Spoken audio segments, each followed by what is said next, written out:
Fala, nação, sejam todos bem-vindos. Vamos ver aí o que o técnico Tite falou aí, né? Do nosso Mengão. Você concorda com ele? Comenta aí. Vamos acompanhar essa entrevista coletiva aí e refletir sobre o que o cara falou, né? Tem razão ou não tem? Será que é isso mesmo? Vamos ver. Ciro Melo, da ESPN. Ô Tite, ia te ouvir a respeito dos últimos desempenhos do Flamengo. A torcida hoje demonstrou toda a sua insatisfação com a atuação do time. O time passa por uma fase não muito boa, vinha de 3 jogos sem vencer. Hoje, pegando um time de Série B, a torcida aguardava não um resultado em si, mas um desempenho, uma atuação melhor. E hoje, praticamente, o Flamengo, lance de perigo, só teve o gol. E o que está faltando para esse time que tem, reconhecidamente, a maioria das pessoas, o melhor elenco do Brasil, praticamente 2 times do mesmo nível? O que está faltando para o Flamengo ter mais poderio ofensivo, mais criatividade? Hoje a atuação foi muito burocrática. O que você acha que está faltando? A torcida hoje vaiou o time no final do jogo, um pouco antes do final, depois no final, gritou, acabou o amor. Como é que você entende todo esse momento do Flamengo? Boa noite. Boa noite. Todo esse contexto que tu colocou, não fez uma boa partida. E tem que assumir isso, principalmente o processo criativo ofensivo. Eu não vou me reportar a situações anteriores de jogos, porque nós já conversamos sobre eles, né? Já trouxemos essa situação. Para ele, o jogo teve abaixo. Teve abaixo.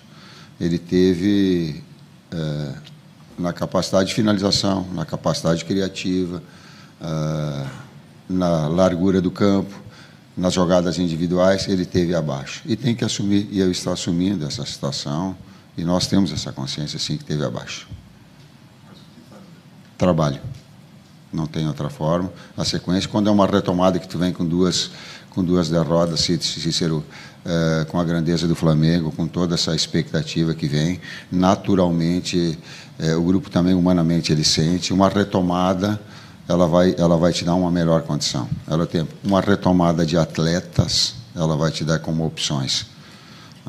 Falando a verdade, então, quando tu tem Arrasca fora, quando tu tem Eric fora, quando tu tem Nico, Varela e que entraram no jogo, a gente tendo cuidados com eles, Nico, Varela e Cebola fora, também perde esse poderio todo. Né? E a relação de confiança ela se perde um pouquinho também. Tite, Matheus, boa noite. Thiago Lima, do GE.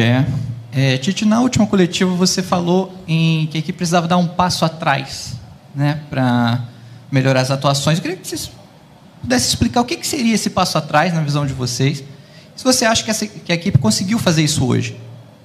Passo atrás é trabalhar fundamentos. Quando eu fiz uma analogia ao Jordan, quando tu tem, e é do livro dele, e é do livro que às vezes eu passo para os atletas, quando a confiança não vem, aquela criatividade natural de reprogramação de movimentos, ela acontece. Quando ela não está acontecendo e que tu tem 2 derrotas, daqui a pouco fica um pouquinho mais precavido.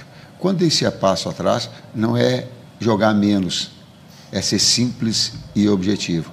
Ainda queríamos, não atingimos isso. O desafio agora passa a ser Red Bull, né, no próximo jogo. Tite, aqui à tua esquerda, aqui, Matheus, boa noite para os dois, para a comissão técnica do Flamengo. Tite, para você uma curtinha, se não está dando certo do jeito que está, se você admite mudar o esquema tático do Flamengo, de repente, para o 4-4-2. E para o Matheus, lá nos Estados Unidos, você comandou vários trabalhos de finalização, vários trabalhos ali com o time do Flamengo. No começo da temporada, o Flamengo apresentou problemas de finalizações, depois deu uma melhorada e agora a gente volta a ver dificuldades. O que você acha que pode ser feito? Você que é um cara que trabalha mais diretamente nessa parte com os atletas, para que o Flamengo volte a conseguir finalizar com mais qualidade. Do sistema 4-4-2 nós buscamos hoje. E eu faço agradecimento àquilo que eu fiz para o Gabi lá dentro do vestiário, eu faço publicamente o que ele merece. Não vinha treinando normal, mas a necessidade do jogo eu entendia que ela era importante ter um jogador do peso dele para trabalhar com dois atacantes, né? Mesmo ele passando bastante tempo. Então, ela teve o meu agradecimento em relação a ele, afora toda essa mobilização que ele traz com o torcedor também, esse astral legal. Fica o agradecimento, ele está sem estar treinando o suficiente, mas a necessidade o fez. Então, nós trabalhamos com 4-4-2 numa parte do jogo, na medida que o Nico já estava se queixando da panturrilha no intervalo, né? E a gente deixou mais um tempo para que pudesse mais esse tempo do risco de não estourar. Eu já citei os 3 jogadores que a gente estava cuidando também. Quanto ao processo ofensivo e de finalização, encontrar melhores maneiras que a gente possa trabalhar algo que vai acontecer no jogo, mais próximo e parecido para o que vai acontecer no jogo, a gente projetando no pouco tempo que a gente tem para trabalhar, né, com esse calendário que vem, e aí nos resta, nesses momentos que a gente tem, procurar aprimorar, trazer situações que eles vão tirar proveito e que a gente tem que melhorar.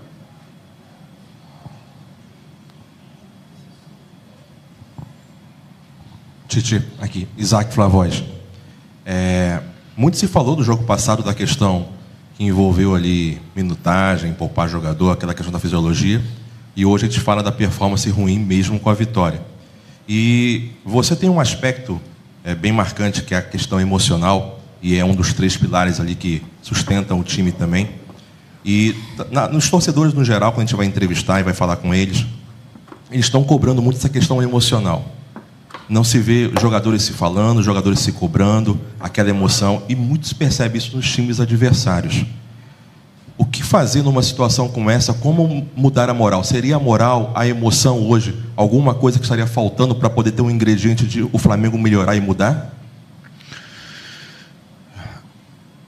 Uma situação, ela é específica do jogo. Eu gosto muito senão a gente fica generalizando situações e buscando algumas outras experiências que confirmam essa.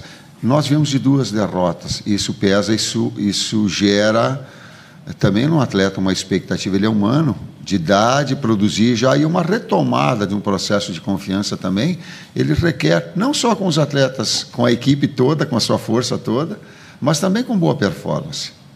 O atleta quer isso, eu quero isso. Mas admitir que não foi bem no processo criativo, ele é de retomada, sim. Mas não vamos generalizar, só coloco, porque é a mesma equipe que ela fez com alguns enfrentamentos, ela perdeu o clássico agora, do Botafogo. E ela tinha feito 3 clássicos contra o Fluminense, ela tinha feito um clássico contra o Vasco, e ela tinha feito um clássico contra o próprio Botafogo. E eu vim aqui e respondi que ela encheu os olhos no primeiro jogo contra o Nova Iguaçu, que era para ter feito um placar de lateral. Ela fez talvez o melhor jogo, talvez não, ela fez o melhor jogo contra o Fluminense, no 2-0. Então tem amostragens no momento. O momento agora ele não é um momento bom, ele é um momento ruim. Ele tem que retomar um padrão, sim. Tem que crescer, sim. A equipe tem poderio para isso, sim. Mesmo com os atletas que estão fora, sim. Desafio nosso para que essa retomada aconteça. Oi, Tite. Matheus, boa noite. Igor Siqueira do UOL. A gente sabe toda a sua experiência, anos de carreira, mas como é que você trabalha consigo em termos da sua própria confiança quando você ouve as hostilidades que vêm na arquibancada? Não sei se você consegue perceber isso dentro de campo. A gente, em determinado pedaço ali, a gente consegue ouvir alguma coisa, isso chega para você. Quanto você usa e trabalha com isso a partir do momento que você precisa tomar decisões de uma diferença de time, né, para mudar o time de alguma forma? E eu queria entender também o que você está projetando com esse efeito defensivo do Gabriel, o papel dele dentro desse grupo a partir de agora. O papel de quem? Do Gabigol. A partir de agora, enfim, como é que ele volta diante dessa necessidade do time de evoluir justamente numa parte da qual ele participa, que é a parte ofensiva? Como é que eu trabalho a situação emocional, cara? Ela é, ao longo desses tempos todo, ela é de respeito ao torcedor. De respeito. Sempre o foi e vai continuar sendo. Porque quando não está, o time não está produzindo, tu fica inquieto. E nós temos que entender dessa forma. Não tenho nada, tenho que respeitar o sentimento do torcedor. É o mesmo que quando aplaude e que fica feliz que foi campeão ou que ganhou o clássico. É assim. Isso é maturidade. Isso é consciência da atividade. Eu tenho consciência da atividade e tenho respeito ao torcedor. No mesmo momento em que, em outra circunstância de vencer, talvez eu receba de ti uma pergunta oposta a essa. Seguramente. Oposta. Como é bom, produziu o torcedor. Porque é assim. Esse é o fato real. Em cima do contexto todo. Um não ganha, grupo ganha. E ele está para dar força em relação à equipe toda. Boa noite, Tite. Boa noite, Matheus. Rodrigo Cerqueira, TV Globo. Eu lembro que na última coletiva, após o jogo contra o Botafogo, você fez uma análise que o trabalho ele sempre começa de uma forma linear, ele sobe, ele desce, e a tendência é que ele recupere em algum momento. Mas como também recuperar o ambiente, o bom ambiente, né, que faça os jogadores também conseguirem recuperar parte técnica, parte tática, com toda essa pressão que vem de fora e com um jogo atrás do outro, né? Tem muito pouco tempo de recuperação agora para um jogo importante sábado e muito pouco tempo para um outro jogo decisivo terça-feira da Libertadores, com viagens, enfim, ambientes diferentes, condições diferentes. São desafios constantes e é para todo mundo assim. São todas as equipes de alto nível que enfrentam e que têm essa necessidade de resultados e desempenho nos diferentes campeonatos. E para jogar no Flamengo, para ser técnico do Flamengo, tem que ter essa maturidade de fazer essas compreensões, essas cobranças. Ela é, sim. E ela é desafiadora para nós, ela é desafiadora para as outras equipes também.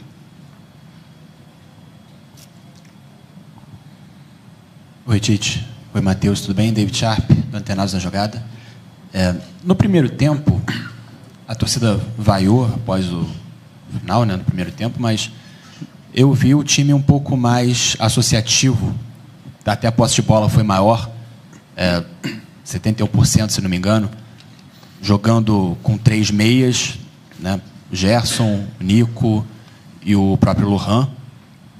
Isso é uma nova tendência, foi trabalhado, pedido por você, e no segundo tempo não teve tanto isso, o Flamengo não criou tantas chances de gol e a gente viu uma apatia muito grande, né? Uma sonolência, parece, do time. E aí isso se deve mais o quê? A parte tática, que o time não se achou, ou a motivação realmente dos jogadores, a parte individual dos jogadores? Não vamos colocar motivação, gente. Senão a gente entra pro falando nessa parte, senão a gente entra pro lado. Motivar para jogar no Flamengo com 60 mil pessoas, ganhando todos os salários que nós temos, não é esse daí. Ela tem, eu entendo, mas ela não tem essa. Ela tem por vezes a incapacidade, às vezes o adversário se posicionar mais atrás. Em termos táticos, eu concordo contigo. E aí algumas coisas que elas trazem boa. Lohan é grande. Lohan é jogador de futebol. Lohan joga muito, o menino. Ele vai ter a consciência, eu estou trazendo isso publicamente, mas a gente já está trabalhando a direção, já no sentido dele colocar o pé no chão. É jogador grande. Então, essa formação também em cima dessas adversidades.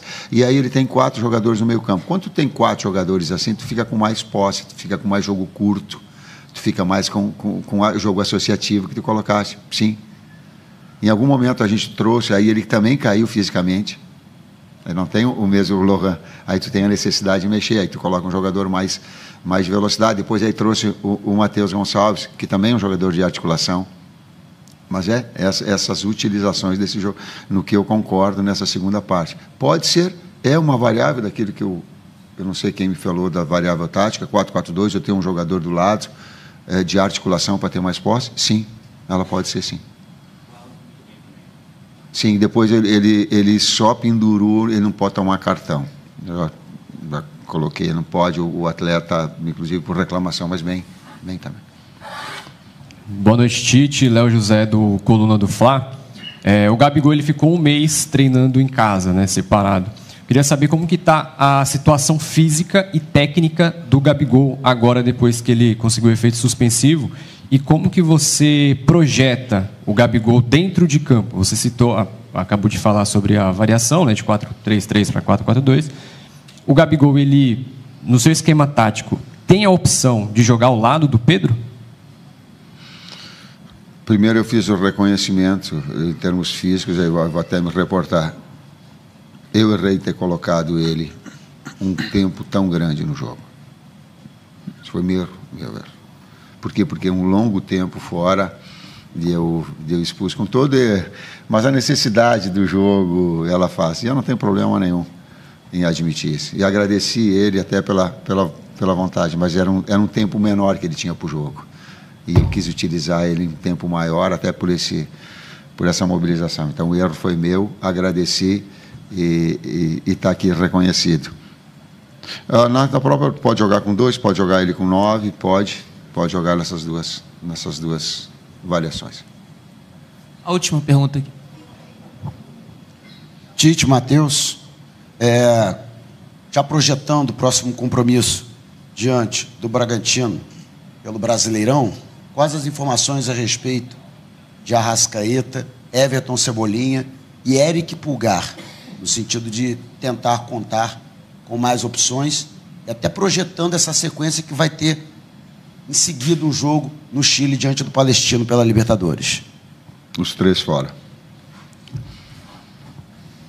Os 3 estão fora. Oi? Sábado. Sábado? A pergunta foi sábado. Os 3 estão fora. Não adianta eu querer ficar... Eu não consigo trabalhar, não consigo dar uma resposta assim evasiva para coisa que eu já tenho informação. E aí não vai dizer, estrategicamente, estão fora. Nós vamos preparar a equipe com eles. Por quê? Porque a saúde deles, se colocasse, podia estourar. Mas estão fora. Já medicaram, o doutor já passou, o doutor Tanuri já passou, pode dar mais dados para vocês. E o terceiro, quem é que era? Do Cebola também. Eram os 2 e era do Cebolinha também.